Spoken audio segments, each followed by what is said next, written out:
A partir de agora, começa o programa Recontando o Gênese pelo Espiritismo, redigido e produzido por mim, professor e mestre em Ciências e Religião, Roger Bradbury, da Universidade Livre Allan Kardec. Apoio Cavili, Casa Virtual Luz Espírita.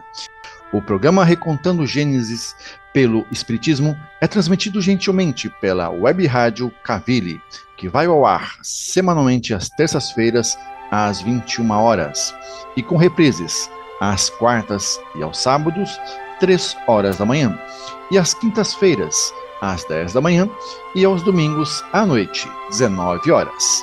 Disse o Espírito de Verdade: Espíritas, amai-vos. Este é o primeiro ensinamento. Instruí-vos. Este é o segundo ensinamento. Isso podemos ler no livro Evangelho segundo o Espiritismo, capítulo 6, item 5. Como mensagem inicial, temos o Espiritismo na Bíblia. Este trecho que vamos ler encontra-se na Revista Espírita de 1868. Sabe-se que a Bíblia contém uma porção de passagens em relação com os princípios do Espiritismo. Mas como encontrá-las neste labirinto que é a Bíblia? Necessário seria fazer deste livro uma leitura atenta, o que pouca gente tem tempo e paciência para fazer.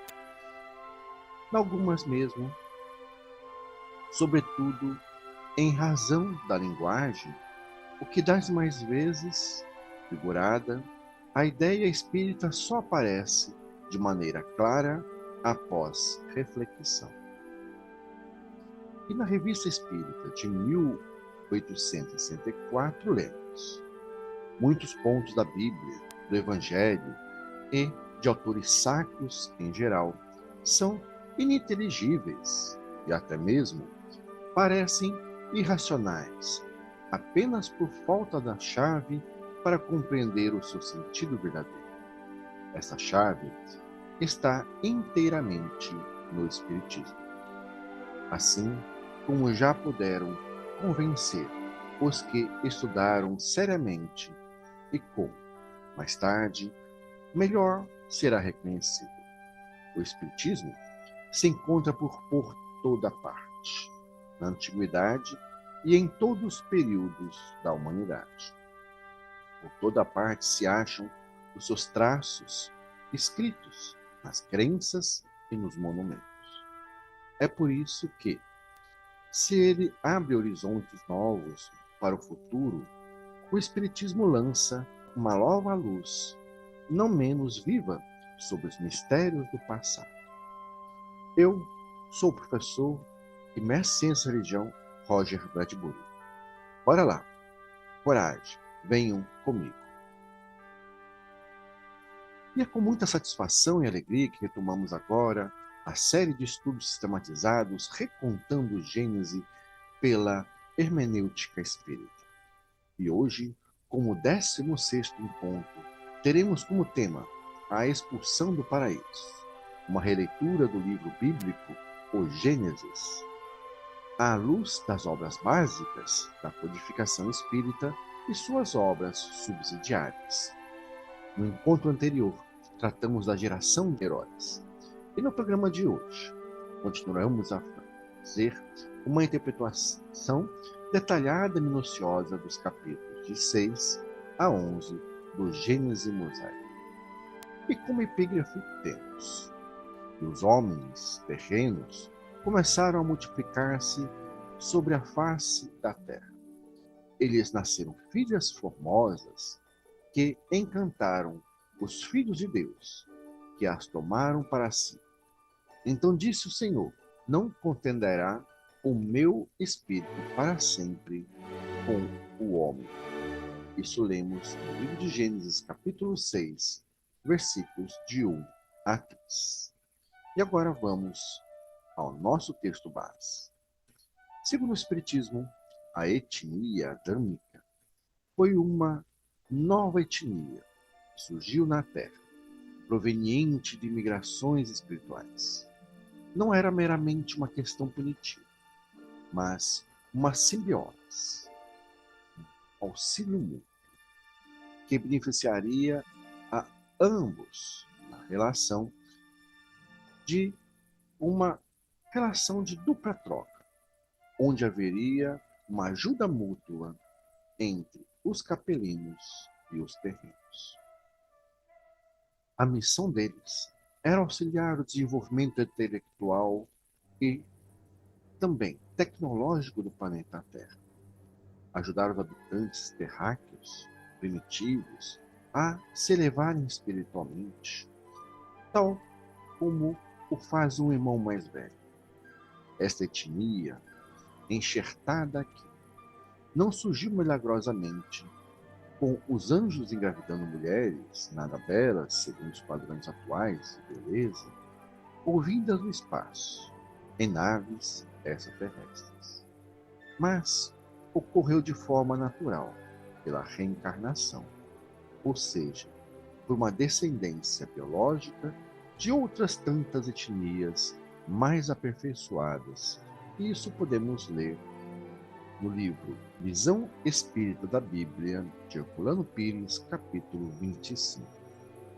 Entretanto, considera Herculano Pires como era necessário preservar a condição evolutiva dessa etnia, a fim de que ela não se perdesse na animalidade terrena. A Bíblia usou o mito da criação direta de Adão e Eva por Deus, ou como o nascimento fantástico de Jesus.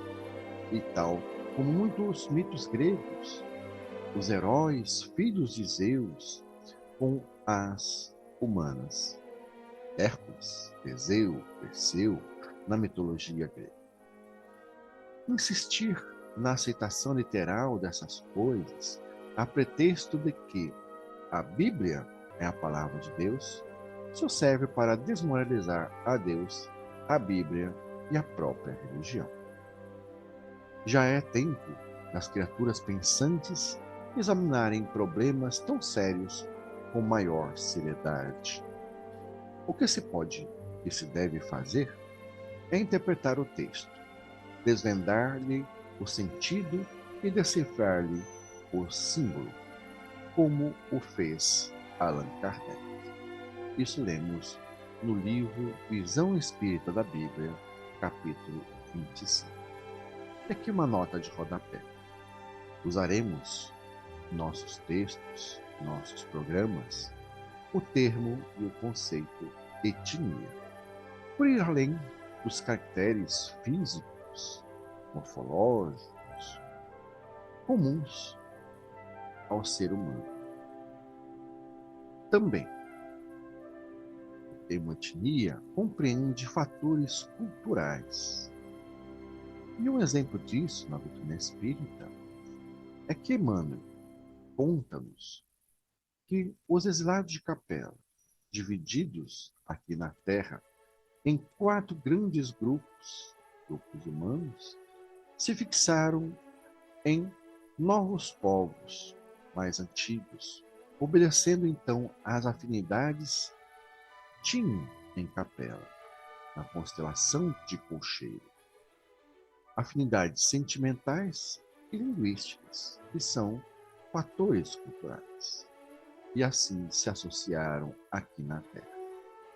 Ou seja, na perspectiva espírita, há caracteres que agrupam os seres humanos que transcendem aos caracteres meramente biológicos. E o conceito muito comum utilizado é raça. E raça é um conceito muito mais social, eivado de etnocentrismos e preconceitos, muito mais do que uma conceituação científica de fato. Aqui primamos pela precisão dos termos. O termo raça tem uma variedade de definições e controvérsias e é geralmente utilizadas para descrever um grupo de pessoas que compartilham certas características morfológicas. Isso nem sempre ocorre. A maioria dos autores, os cientistas, tem conhecimento de que raça é um termo não científico, mas de cunho pessoal, social, que somente pode ter significado biológico quando o ser apresentado apresenta-se homogêneo dentro do grupo, estritamente puro, com em algumas espécies de animais domésticos. Isso não ocorre no ser humano. Há um amplo conceito entre antropólogos, geneticistas humanos, recentemente, que, do ponto de vista biológico, raças humanas não existem. Isso podemos ler no artigo de Diego Santos e outros, Raça versus Etnia, diferenciar para melhor aplicar. E dando continuidade, vamos aqui.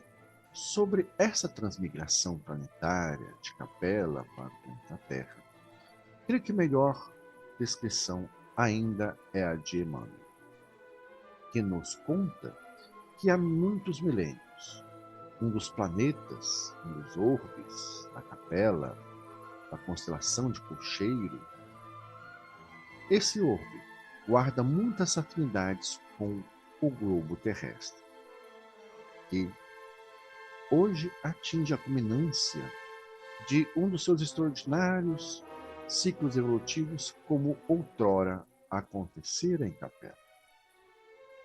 Alguns milhões de espíritos rebeldes que lá existiam entravavam o caminho geral da evolução planetária, dificultando a consolidação das penosas conquistas daqueles povos já evoluídos, cheios de piedades e virtudes. Foi então que as grandes comunidades espirituais, diretoras do cosmos, deliberaram, então, uma ação de saneamento geral que aliviaria daquela humanidade os espíritos e transferiria aquelas entidades endividadas aqui para a Terra.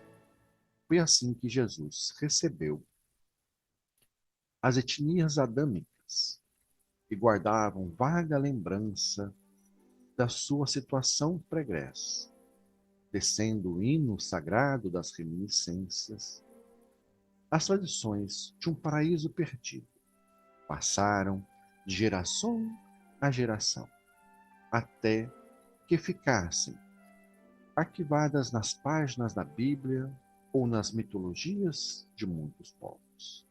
Isso podemos constatar no livro de Emmanuel, psicografado por Chico Xavier, livro A Caminho da Luz, capítulo 3. Kardec narra que o paraíso terrestre, cujos vestígios têm sido inutilmente procurados na Terra, era, por conseguinte, a figura do mundo ditoso, onde viver Adão e sua numerosa família. A etnia adâmica dos espíritos exilados, diz Kardec, que Adão simboliza. A dramática expulsão do paraíso marca para sempre a memória mais profunda desses espíritos encarnados na Terra, que vieram encarnar aqui entre os habitantes do mundo terreno, e a mudança de situação psicológica e educativa foi a consequência de sua expulsão. Tanto é que muitos, segundo Emmanuel, já retornaram ao mundo de origem. Diz Kardec, o anjo querubim, que, empunhando uma espada flamejante, veda a entrada do paraíso, personifica a impossibilidade que esses espíritos se acham de penetrar nos mundos superiores, antes que mereçam pela sua depuração. Isso podemos ler no livro A Gênese de Kardec, capítulo 12 e item 23. É preciso considerar que os mundos também progridem coletiva e fisicamente, pela elaboração da matéria e moralmente pela purificação dos espíritos que os habitam, assim como individualmente evoluímos. A felicidade desses mundos está na razão direta da predominância do bem sobre o mal. E a predominância do bem resulta o adiantamento moral dos espíritos, e não necessariamente em razão do progresso intelectual, pois este não basta, uma vez que a inteligência avançada podem eles continuar a fazer o mal. Desta feita, logo que o mundo tenha chegado a um dos seus períodos de transformação, a fim de ascender na hierarquia dos mundos, operam-se mutações na sua população encarnada e na população desencarnada. É quando se dão as grandes imigrações e emigrações para outros mundos. Assim nos conta Allan Kardec. Muito se tem enganado na interpretação dos sofrimentos futuros alertados por Jesus, como choro e ranger de dentes. Não é tanto a condição de sofrimento da erraticidade no intervalo entre as encarnações, ou seja, a vida pós-morte, mas durante esses desterros populacionais compulsórios para outros mundos. Explica Kardec que a etnia adâmica apresenta todos os caracteres intelectuais e psicológicos, morais, de uma etnia proscrita. Os espíritos que integraram historicamente essas 4 grandes etnias descritas por Emmanuel foram exilados para a Terra.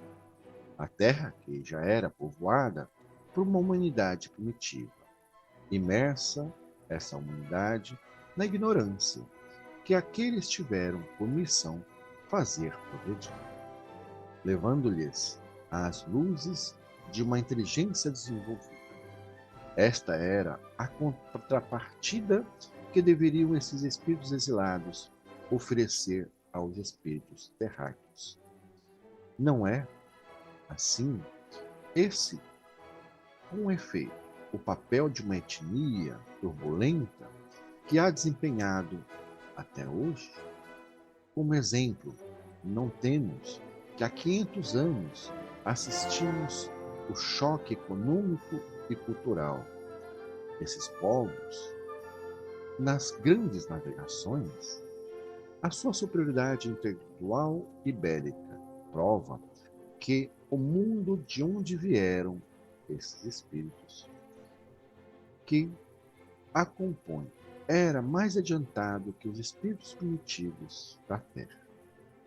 Vamos perceber isso pelas pirâmides, pelas civilizações, pelo boom que ocorreu entre o período paleolítico e o período neolítico, a Idade dos Metais.